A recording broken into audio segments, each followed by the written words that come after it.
So last night, this is weird. Well, first of all, in the evening, I was out on the deck, and here comes the fox right up the alley. A red fox?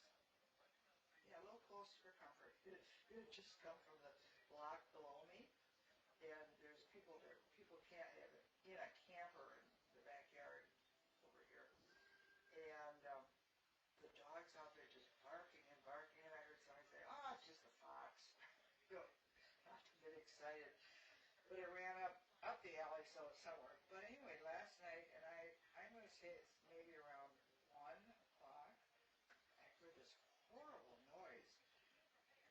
It was kind of like an animal, but I'm not sure, and it was very close to the house. Either it was like a series of maybe